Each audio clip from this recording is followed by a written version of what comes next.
Hi everybody, Karis here, and I'm hanging out at one of my favorite swimming spots in Sedona. I'm in Oak Creek right now, not the city, but the actual creek. It goes pretty far and you can see how beautiful it is. I love it. The trick on manifestation is a friend and I made this place. We were hiking and we wanted to come to the creek, and we went to a place on the creek that we'd never been to before, and this was it. And it's a completely different vibration than any other swimming hole I've ever been to in Sedona. And so notice when you hang out with your friends who are of like mind and you go to new places what you guys create together, because the idea of that is everything in our reality is something that we've created. So when we get together, we co-create things. So do things like set intentions for your hangout time and see what comes true and what doesn't. Anyway, so for today's video, I want to talk to you about what's been happening with the monthly Magic Book Club. And the book we're reading is Shamanic Mysteries of Egypt. Might be Shamanic Mysteries of Ancient Egypt. I forget which one it is. Anyway, this book has been ridiculously transformative for me.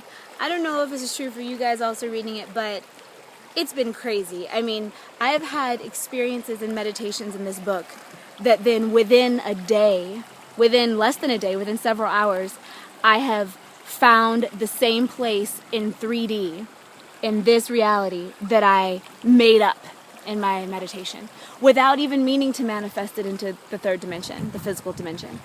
Just experiencing it in the meditation, and then it just kind of happened, it just kind of showed up. So that's happened to me kind of a lot. And that's been fascinating. And certain things have completely aligned with what the meditations have been telling us to do. I do want to give you guys an offering of information. You don't have to take it, but if you want to take it, please feel free to use it.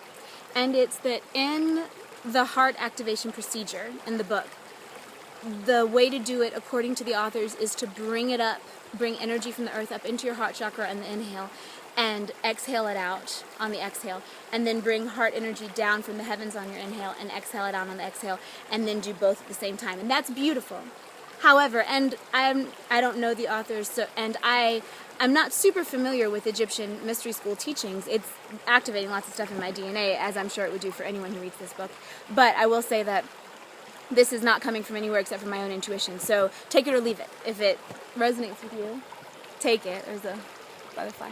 And if it doesn't, then don't. So, what I think when I'm reading it is, I would rather not, as a divine creator being, just be taking energy from the earth and from the sky. I would rather become a vortex of source energy myself. And since our heart chakra is the place where we connect to source directly, it's like a never-ending umbilical cord right to the central point of the Big Bang, which is still putting out energy, then I think that what's better to do, in my case, not necessarily in yours, but if it resonates with you, please try. In my case, is to take the energy from the ground, yes, but then when it gets to my heart field, to also create a source spring in my heart field that's not coming from anywhere specific, it's just non-physically connected directly to source. And to mix that with the earth energy and the star energy, and then to have something that is completely unique come out from me and resonate throughout the landscape or whatever, you know. So I found that it was more powerful when I did that. It's not in the book, it's just something that I happened to do as I was reading it, and it didn't quite resonate with what they were saying, so, but most of it absolutely does. So I just shifted a little bit to see what was up. So just to give you guys more of a view of the creek, I'm sitting right here on a like a rock that's mostly submerged, as you can see, and my friends who were here with me showed me that behind it there's this whole little ecosystem thing.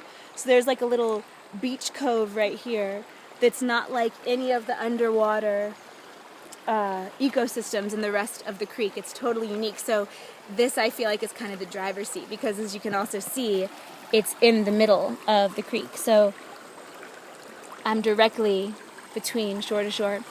And this too, I feel like there's no coincidence that I found this while doing the Egyptian shamanism book, because this feels very Egyptian to me.